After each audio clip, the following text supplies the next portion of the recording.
Hello दोस्तों, स्वागत आप सभी का एक बार फिर से DLS न्यूज चैनल पर। तो आज तारीख हो गई 13 सितंबर 2021, दिन मंडे सोमवार। बात करते हैं आज के मुख्य समाचार और टुडे ब्रेकिंग न्यूज के इस अपडेट वीडियो में नजर डालते हैं देश भर की तमाम बड़ी खबरों पर। आज के अपडेट में चर्चा करेंगे PF खाताधारकों के लिए सरकार की तरफ से एक बड़ा अनाउंसमेंट निकल कर आ रहा। वहीं जमीन बेचने और खरीदने को लेकर सरकार एक नया नियम लागू करने जा रही है। कुछ टेक्नोलॉजी से संबंधित खबरें भी जानेंगे। स्टूडेंट छात्र छात्राओं के लिए एजुकेशन से संबंधित अपडेट भी है। मौसम समाचार पर भी नजर डालेंगे। भारतीय मौसम विज्ञान विभाग की तरफ से कई राज्यों में बिजली गिरने की भयंकर चेतावनी आ रही है। बताऊंगा मैं आपको पूरी बड़ी खबर। वहीं कोरोना वायरस पर भी सरकार ने कुछ नए नियम लागू किए हैं इस बढ़ते माहौल को देखते हुए। तो आइए एक एक करके आज की 50 बड़ी ही इंपॉर्टेंट यानी कि काम की महत्वपूर्ण खबरों पर नजर डालते हैं फटाफट से। तो बिल्कुल आप बने रहिएगा मेरे साथ और एकदम पूरा लास्ट तक देखते रहिएगा। बिना टाइम वेस्ट किए सीधे ले चलता हूँ पहले अपडेट में। तो देखिए, भारतीय स्टेट बैंक SBI ने एक नई पहल शुरू की है। पेंशन सेवा करके एक नया पोर्टल शुरू किया है जिसमें पेंशनर्स को एक क्लिक पर कई सारी सुविधाएं मिल जाएगी। जी हां, भारतीय स्टेट बैंक ने पेंशन पाने वालों के लिए खास तौर पर एक अपग्रेडेड वेब पोर्टल की शुरुआत की है जिसका एड्रेस है www.pensionseva.sbi और इसके तहत बैंक पेंशन से जुड़े कामकाज को आसान बनाएगा और इसमें ग्राहकों को पेंशन से जुड़ी कई तरह की सुविधाएं मिलेगी। कुछ महत्वपूर्ण सुविधाओं की लिस्ट आप स्क्रीन पर देख सकते हैं। पेंशन स्लिप या फॉर्म 16 डाउनलोड करना हो, चाहे आपकी पेंशन प्रोफाइल की डिटेल की जानकारी वगैरह देखना चाहते हो, आपका लाइफ सर्टिफिकेट का स्टेटस भी मिल जाएगा, है ना। तो कई सारी इंपॉर्टेंट जानकारियां आप इस पोर्टल के जरिए चेक कर पाएंगे। न्यू रजिस्ट्रेशन या लॉगिन कर सकते हैं आप इस पोर्टल पर। अच्छा, अगला अपडेट देखिए, नौकरी करने वालों को बड़ी राहत मिली है। UAN को आधार से जोड़ने की डेडलाइन को 31 दिसंबर तक बढ़ा दिया है। जी हां, EPFO सब्सक्राइबर्स के लिए बड़ी ही राहत की खबर है। UAN आधार लिंक की डेडलाइन यानी कि अंतिम तारीख को 31 दिसंबर कर दिया। EPF अकाउंट को आप ऑनलाइन ही आधार से लिंक कर सकते हैं। इसके लिए कुछ सिंपल स्टेप्स आप स्क्रीन पर देख सकते हैं। कल ही EPFO की तरफ से इसको लेकर एक प्रेस नोट जारी किया गया और इसकी तारीख को बढ़ा दिया। ओके, यानी कि अब आप इस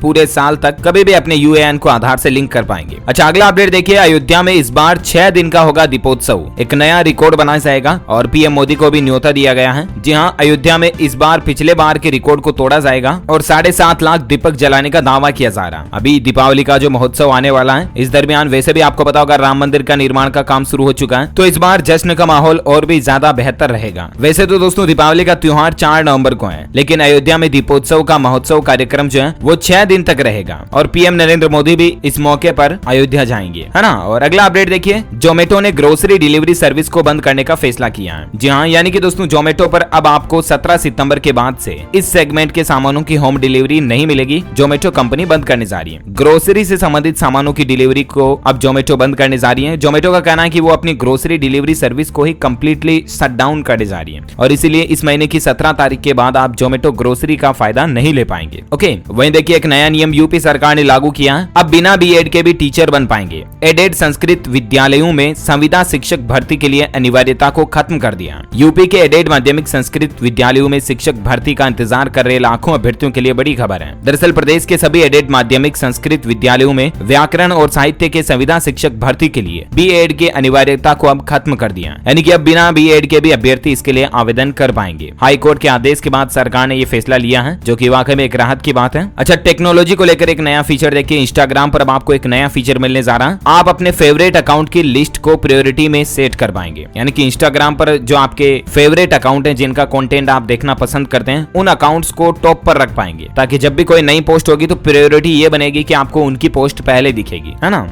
तो बहुत जल्द आपको इंस्टा में ये नया फीचर मिलेगा। वहीं देखिए, गुजरात के मुख्यमंत्री के इस्तीफे के बाद अब नए CM की घोषणा हो चुकी है। भूपेंद्र पटेल ने राज्यपाल से मुलाकात की और आज वो गुजरात के CM पद की शपथ लेंगे। पाटीदार समाज के भूपेंद्र पटेल जो हैं गुजरात के नए CM होंगे। सोमवार को ये शपथ लेंगे। हालांकि अभी तक उप मुख्यमंत्री का नाम तय नहीं हुआ है। कल ही BJP विधायक दल की बैठक हुई और उसमें ये गुजरात के नए मुख्यमंत्री बनाने को लेकर फैसला हुआ। आज दोपहर 2:30 बजे के समथिंग गुजरात के CM पद की ये शपथ लेंगे और इनके CM बनने के मौके पर अमित शाह और JP नड्डा ने भी इनको बधाई दी। अच्छा, अगला अपडेट देखिए, गुजरात पुलिस ने इस गलती पर काटा 2500 रुपए का चालान। कहीं आप भी तो ये गलती नहीं कर रहे हैं। दरअसल बात कुछ यूं है दोस्तों की, जो 4 व्हीलर होती है, गाड़ी कार वगैरह, तो उसके जो खिड़की के कांच होते हैं ना, विंडो मिरर, उनको डार्क ब्लैक नहीं रख पाएंगे। इसको लेकर गुजरात पुलिस ने एक नया अभियान शुरू किया क्योंकि एक बार एक ऐसा मामला हुआ कि कार में कोई दुर्घटना कर दी गई और अपराधी को पहचानने में CCTV में क्लियर फुटेज नहीं आ रही थी क्योंकि उस कार के कांच जो है ना वो डार्क थे। तो उसके बाद गुजरात में ये नया नियम लागू कर दिया और वैसे भी देश भर में ये नियम पहले से ही है कि आप जो खिड़की के कांच जो होते हैं ना गाड़ियों के, वो डार्क ब्लैक नहीं रख पाएंगे, बिल्कुल जेड ब्लैक नहीं रख सकते। हैं उनके ऊपर डार्क फिल्म नहीं लगा पाएंगे, वरना अब ट्रैफिक पुलिस आपका चालान काट सकती है। बाकी दोस्तों नए मोटर व्हीकल के तहत शराब पीकर गाड़ी चलाने वालों की भी अब खैर नहीं, अब कोरोना का बहाना वगैरह कुछ भी नहीं चलेगा। शराब पीकर गाड़ी चलाते हुए पकड़े गए ना तो सीधा 10,000 रुपए का फाइन लगेगा, या तो आपका ड्राइविंग लाइसेंस भी कैंसिल हो सकता है। तो इन बातों का ध्यान रखें, जनरल नॉलेज की बातें हैं, रोजाना लाइफ में काम में आने वाली। चलिए अगला अपडेट देखिए, कृषि कानूनों को लागू करने के खिलाफ 17 सितंबर को काला दिवस मनाएगी शिरोमणि अकाली दल, संसद तक निकालेगी विरोध मार्च। जी हाँ, किसान आंदोलन के बीच ये पंजाब में नई घोषणा कर दी गई है। कृषि कानूनों को जो सरकार लागू कर रही है ना, तीनों नए कृषि कानून, उसके खिलाफ काफी दिनों से, काफी महीनों से आंदोलन तो पहले से ही चल रहा है। अब 17 सितंबर को काला दिवस मनाएगी। इसके अलावा देखिए यूपी बुंदेलखंड में भी किसान महापंचायत में गरजे राकेश टिकैत, उन्होंने कहा कि 33 महीने और चलेगा किसान आंदोलन। यानी कि ये सरकार अगर अभी इनकी मांगे नहीं सुनती तो जब तक इलेक्शन आएंगे ना, वोट पड़ेंगे ना, तब तक आंदोलन जारी रहेगा। ये कहना है किसानों के प्रवक्ता राकेश टिकैत का। अच्छा अगली बड़ी खबर देखिए, एजुकेशन को लेकर अपडेट है। JNUEE 2021 परीक्षा के एडमिशन कार्ड जारी कर दिए गए हैं। आप ऑफिशियल पोर्टल पर जाकर के डाउनलोड कर लीजिएगा।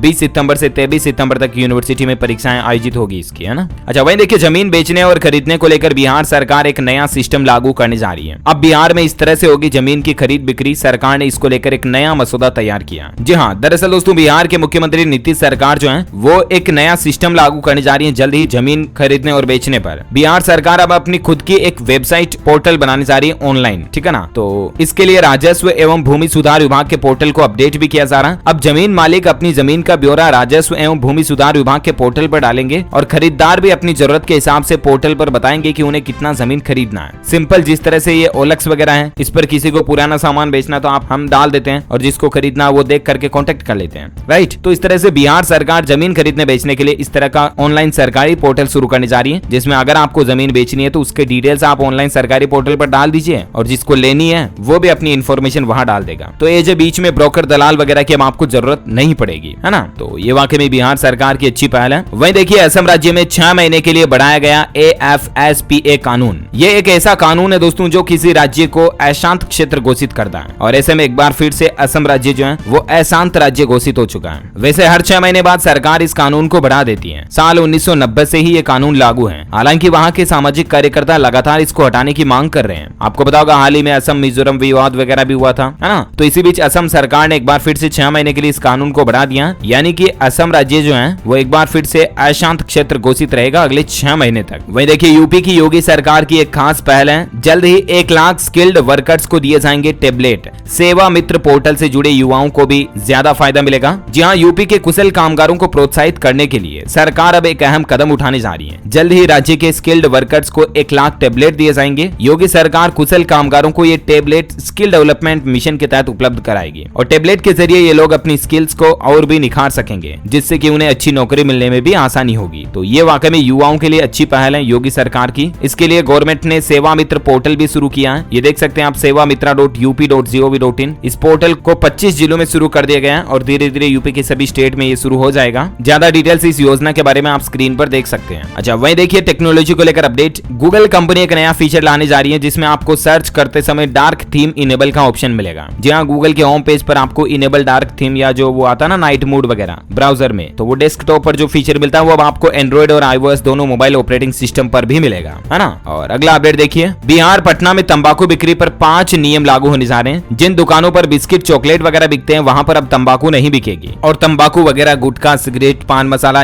ये बेचने के लिए नगर निगम से परमिशन लेकर ही तंबाकू बेच पाएंगे। अब पटना नगर निगम की मर्जी के बिना शहर में तंबाकू नहीं बिकेगी। इसके लिए दुकानदारों को अनुमति लेनी पड़ेगी, परमिशन लेनी पड़ेगी। इस तरह का नया नियम लागू होने जा रहा है और अगर बिना परमिशन बेचते हैं तो जुर्माना भी लगाया जाएगा, है ना। ये देख सकते हैं 5 कड़े फैसले। तंबाकू की दुकान में खाद्य सामग्री बिल्कुल भी नहीं बिकेगी। जहां तंबाकू बिकती है वहां पर बच्चों की गोली बिस्किट चॉकलेट वगैरह भी नहीं बिकेगी, है ना। 18 साल से कम उम्र के बच्चे तो तंबाकू बेच भी नहीं पाएंगे। नियम तोड़ने वालों को दंड और सजा मिलेगी, जुर्माना भी लगेगा। तो ये वाकई में मतलब गवर्नमेंट की एक अच्छी पहल है, प्रशासन की होना चाहिए ऐसा नियम, है ना। अगली बड़ी खबर देखिए, अब कॉलेजों में राम सेतु निर्माण से छात्र सीखेंगे इंजीनियरिंग के गुर। महाभारत और रामचरितमानस भी पढ़ाए जाएंगे। जी हाँ, आपको पता होगा दोस्तों कि राम सेतु जो है ना वो कुछ इस तरह से बना हुआ कि उसके जो बड़े बड़े पत्थर हैं, चट्टाने हैं, वो जमीन से नीचे टिके हुए नहीं है बल्कि पानी में ही तैर रहे हैं। उसके बावजूद पूरा सेतु बना हुआ। हमने रामायण में इतिहास में यही देखा, यही पढ़ा लिखा और यहाँ तक कि प्रैक्टिकली भी अभी भी राम सेतु इसी सिचुएशन में अवेलेबल है, राइट। तो आखिर इसमें क्या इंजीनियरिंग टेक्नोलॉजी लगाई गई है? ये चीजें अब मध्य प्रदेश में कॉलेजों के छात्रों को भी पढ़ाई जाएगी। राम सेतु का निर्माण हुआ तो उसके पीछे क्या साइंटिफिक रीजन है? हालांकि दोस्तों धार्मिक अवधारणाओं से जुड़े लोगों की मान्यता के मुताबिक वो एक भगवान का चमत्कार है, करिश्मा है कि उसके चलते राम सेतु जो है जल में टिका हुआ है, जमीन से नहीं जुड़ने के बावजूद भी। राइट, मैं ये नहीं कह रहा हूँ कि उनकी धार्मिक अवधारणा गलत है। मेरे कहने का मतलब आज का युग साइंस का युग है, तो साइंस किसी भी चीज को प्रूफ के बिना एक्सेप्ट नहीं करती है। राइट, तो आखिर उसके पीछे कोई ना कोई इंजीनियरिंग टेक्नोलॉजी है, कोई ना कोई साइंटिफिक रीजन है इसके चलते, चाहे उन पत्थरों में वो क्वालिटी हो, चाहे कुछ भी हो। तो ये चीजें अब एमपी के कॉलेजों में पढ़ाई जाएगी, जो कि वाकई में एक अच्छी पहल है। अच्छा दोस्तों, खबरों का सिलसिला तो अभी भी जारी रहेगा, लेकिन फिलहाल वक्त हो चुका आज के मौसम समाचार जानने का। बड़ी खबर देखिए, इन राज्यों में अगले 3 से 4 दिन होगी भारी बारिश। दिल्ली मुंबई के लिए भी अलर्ट जारी किया। जी हाँ, आईएमडी यानी कि भारतीय मौसम विज्ञान विभाग की तरफ से कई राज्यों के लिए बारिश का अलर्ट है, वो तो मैं आपको बताऊंगा ही। लेकिन फिलहाल ये देखिए कि देश में मौसम के हालात क्या चल रहे हैं। राजधानी दिल्ली में तो वर्षा ने 121 साल का रिकॉर्ड तोड़ दिया। सड़कें भी तालाब जैसे बन गई। रविवार को भी भारी बारिश हुई, ये कुछ तस्वीरें आप देख सकते हैं। वहीं देखिए, जम्मू कश्मीर में बादल फटने से 3 बच्चों समेत 4 लोगों के जान जाने की खबर है। राहत और बचाव कार्य अभी भी जारी है। अच्छा, मध्य प्रदेश में भी खेत में काम करने गए 3 किसानों पर बिजली गिर गई, एक की जान चली गई, 2 गंभीर रूप से घायल हैं। वहीं देखिए, मौसम विभाग का कहना है कि दिल्ली, मुंबई, ठाणे, कोंकण, पश्चिम महाराष्ट्र सहित आज से 3 दिनों तक कई राज्यों में जोरदार बारिश की चेतावनी है और अगले कुछ घंटे तो बेहद अहम है। राजस्थान के भी देखिए बिशलपुर और जवाई बांध में पानी की आवक हुई है। सेई बांध से पानी छोड़ा गया। जेतपुरा से बिशलपुर बांध में भी पानी आया। 24 घंटे में 12 सेंटीमीटर जल स्तर बढ़ा, जो कि एक राहत की बात है, क्योंकि इन बांधों से कई शहरों में पेयजल की आपूर्ति होती है, तो इनमें पानी आना जरूरी है। पीने के पानी की भी सप्लाई की कमी नहीं हो इसके लिए,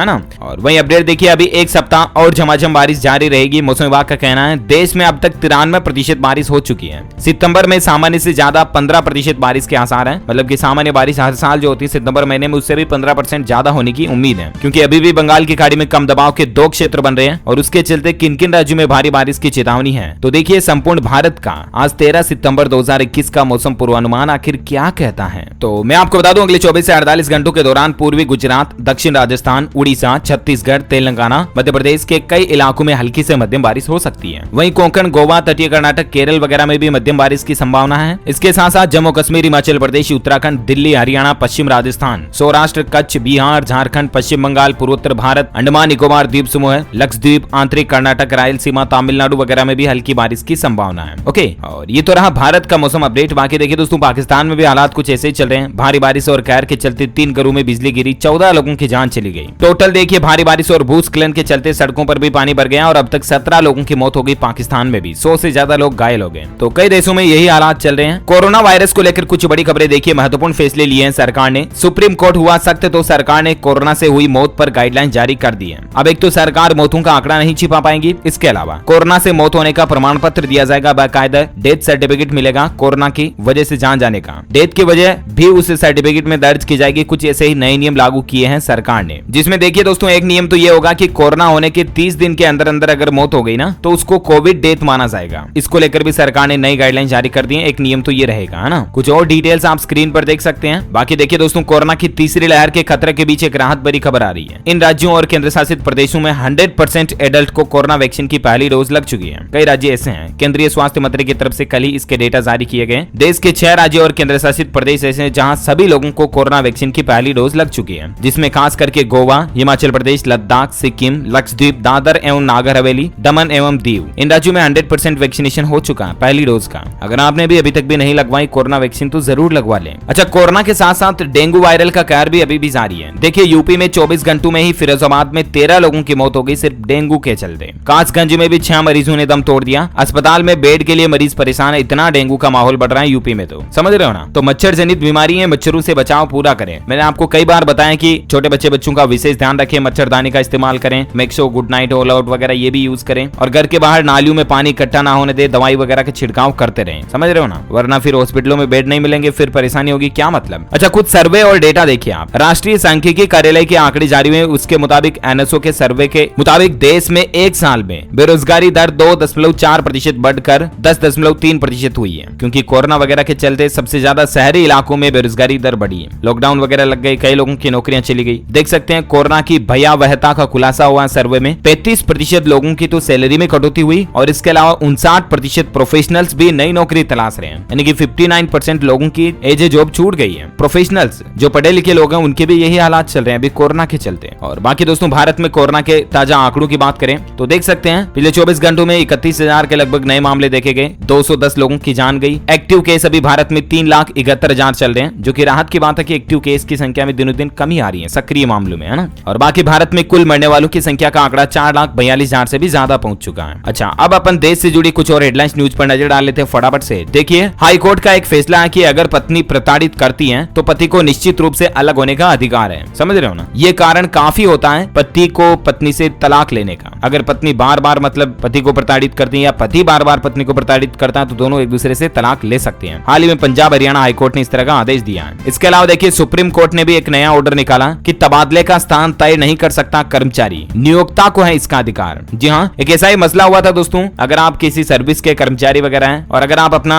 तबादला बोले तो ट्रांसफर करवाना चाहते हैं कहीं पर भी, ठीक है ना, तो जबरदस्ती नहीं कर सकती आपकी मेरे को वहीं भेजो, मैं तो वहीं ड्यूटी करूंगा। ये नियोक्ता पर डिपेंड करता है। डिपार्टमेंट के हिसाब से देखना पड़ता है कि कहाँ क्या पोस्ट खाली है, कहाँ कंपलसरी है या नहीं है, क्या मैनेजमेंट बिठाते हुए डिपार्टमेंट नियोक्ता को इसका पूरा अधिकार है, कर्मचारी को नहीं है। अच्छा, वहीं देखिए, तालिबान ने एक बड़ा फरमान जारी किया कि उच्च शिक्षण संस्थानों में साथ नहीं बैठेंगे लड़के लड़कियां, कुछ और शर्तें भी माननी होगी। इतने दिन तो लड़कियों को बुर्का वगैरह पहनने के लिए तालिबान फोर्स किया था, अब तो जो हाई क्लास कॉलेज वगैरह के स्टूडेंट्स हैं वो लड़के लड़की साथ पढ़ भी नहीं सकते हैं। ये तालिबान शरिया जैसे कानून लागू कर रहा है ना। अच्छा, टेक्नोलॉजी के तहत कुछ हेडलाइंस न्यूज में आपको बता देता हूं फटाफट से। देखिए, एप्पल कंपनी का ऐलान है कि कार लॉन्च में देरी नहीं की जाएगी। कंपनी खुद अपनी कार डेवलप कर रही है। एप्पल की बहुत जल्द आपको कार भी देखने को मिलेगी, है ना। वहीं अपडेट देखिए, कोटक महिंद्रा बैंक ने हाल ही में एफडी की ब्याज दरों में बदलाव किया है। ये नई दरें 2-3 दिन हो गए इसको लागू हुए। हो सकता है मैंने आपको डीएलएस न्यूज के ऊपर पहले भी इसका अपडेट बता दिया हो, कोई नहीं, और देख लीजिए यहाँ पर इन्फॉर्मेशन। आप 2 करोड़ रुपए से कम फिक्स डिपॉजिट पर ग्राहकों को 7 से 30 दिनों में मेच्योर होने वाली जमा रकम पर अब 2.5% और 31 से 90 दिन की टाइम वाली एफडी पर आपको 2.75% ब्याज दर मिलेगी। इसी तरह से अलग अलग एफडी की ब्याज दरों में बदलाव किया है। कंप्लीट लिस्ट आप स्क्रीन पर देख सकते हैं कि कितने दिन की एफडी करवा रहे हैं आप, कितने साल के करवा रहे हैं, उसके अकॉर्डिंग अधिकतम 4.75% ब्याज दर मिलेगी आपको 23 महीने, यानी कि लगभग 2 साल वाली एफडी पर, है ना। और वहीं अगला अपडेट देखिए, झारखंड सरकार की एक बहुत ही अच्छी पहल है, दिव्यांगों को मिलेगा 1-1 लाख तक का अनुदान। इस तरह से आवेदन करें। जी हाँ, जो कोई भी दिव्यांग है जिनके शरीर के कोई अंग अच्छे से काम नहीं करते हैं तो उन लोगों को झारखंड सरकार लाभ पहुंचाने के लिए राज्य दिव्यांग जन विकास निधि योजना की शुरुआत की है।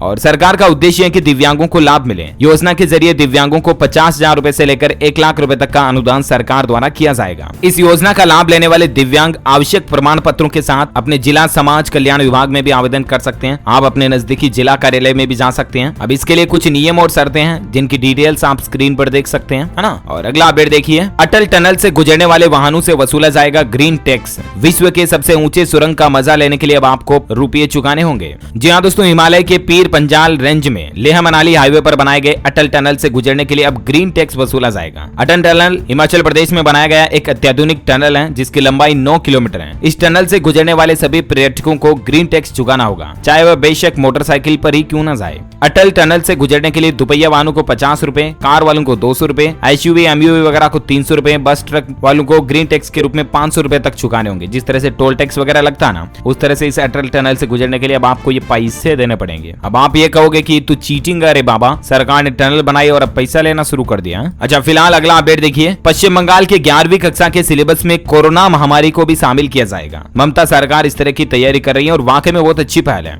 इससे मतलब बच्चों को कोरोना के बारे में एजुकेशन मिल पाएगी। क्या है ये वायरस, कैसे फैलता है, क्या इसके सिम्टम्स हैं, लक्षण हैं, इससे बचाव के लिए हमें क्या सावधानियां रखनी चाहिए, क्या बचाव के उपाय तरीके हैं, ये सब कुछ चीजें अब आपको स्कूल के पाठ्यक्रम में सिलेबस में भी देखने को मिलेगी। 11वीं कक्षा में स्वास्थ्य व शारीरिक शिक्षा की किताब में कोरोना का चैप्टर अध्याय रखा जाएगा, है ना। पश्चिम बंगाल सरकार ये पहल शुरू कर रही है। वैसे भारत सरकार को भी करनी चाहिए सभी राज्य के सभी स्कूलों में इसको लेकर, राइट। अगर आप भी मेरी बात से सहमत हैं तो एक थम्स अप, एक लाइक तो बनता है यार, लाइक कर दीजिए फटाफट से। वहीं देखिए, फिलहाल अगला अपडेट कि देश के 50 जिलों में मिलेगी एमएसएमई की सभी स्कीम। फिलहाल 10 जिलों से इसका पायलट प्रोजेक्ट शुरू होने जा रहा है। जी हाँ, देश के 50 आकांक्षी जिलों में एमएसएमई मंत्रालय अपनी सभी प्रमुख स्कीमों को शुरू करने जा रहा है। इनमें मुख्य रूप से उन जिलों में औद्योगिक क्लस्टर की स्थापना से लेकर प्रधानमंत्री रोजगार सृजन कार्यक्रम के लिए विशेष अभियान चलाए जाएंगे। इसके अलावा एमएसएमई मंत्रालय के technology development, marketing, promotion scheme, skill development से जुड़े कार्यक्रम भी चलाए जाएंगे। तो ये सरकार इसको लेकर पायलट प्रोजेक्ट भी शुरू कर चुकी है। मतलब एटलीस्ट लोगों को किस तरह से स्टार्टअप शुरू करने के लिए प्रोत्साहन दिया जाएगा, युवाओं को इसका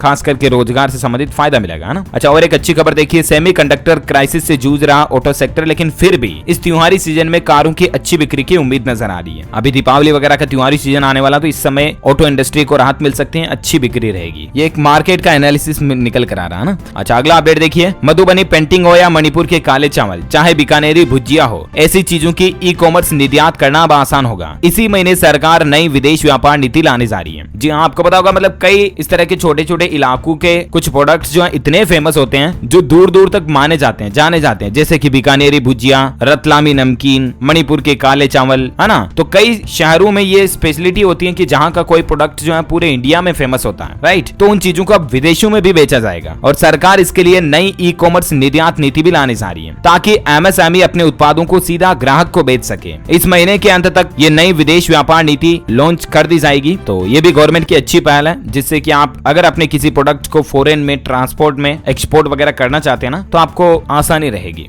ओके, इस वीडियो में आज दिन भर की तमाम बड़ी खबरें, मुख्य समाचार, टुडे ब्रेकिंग न्यूज का अपडेट वीडियो यहीं फिनिश होता है। और हाँ, मैं आपको बता दूं, आप हमारी DLS न्यूज टीम की तरफ से जीत सकते हैं एक शानदार सरप्राइज गिफ्ट। इसके लिए आपको लिखना इस सवाल का जवाब इस वीडियो के नीचे कमेंट बॉक्स में कि दोस्तों हर बार फरवरी महीना जो 28 दिन का रहेगा या 29 दिन का रहेगा, इसमें कितने सालों का अंतर होता है, कितने सालों बाद ये वापस रिपीटेशन होता है। तो कमेंट करके बताइए मुझे। जो लोग इस सवाल का सही जवाब इस वीडियो के नीचे कमेंट बॉक्स में देंगे ना, वो रैंडमली सेलेक्ट किए जाएंगे हमारी DLS न्यूज टीम की तरफ से और आप जीत सकते हैं एक शानदार सरप्राइज गिफ्ट जो कि गिव अवे के रूप में आप तक पहुंचा दिया जाएगा। इस वीडियो में अगर आपको वीडियो अच्छा लगा तो इसे लाइक कीजिए, शेयर भी करना अपने दोस्तों के साथ फेसबुक और व्हाट्सएप पर। और आपको बता दूं, गिफ्ट में आपको मौका मिलेगा एक Realme X2 Pro फोन जीतने का। ओके, इसके साथ ही अगर आप हमारे चैनल DLS न्यूज पर पहली बार आए तो चैनल को भी सब्सक्राइब कर देना, नीचे लाल बटन दबाकर करो, दबाओ फटाफट से। अच्छा, पहले से दबा रखा, ओके कोई नहीं। और बेल आइकॉन भी दबा दो अगर नहीं दबाए तो। बाकी दोस्तों ख्याल रखना आप अपने आप का, अपने परिवार का भी। मिलेंगे अगले नेक्स्ट अपडेट में, तब तक के लिए thank you, take care, good bye, जय हिंद, जय भारत, वंदे मातरम।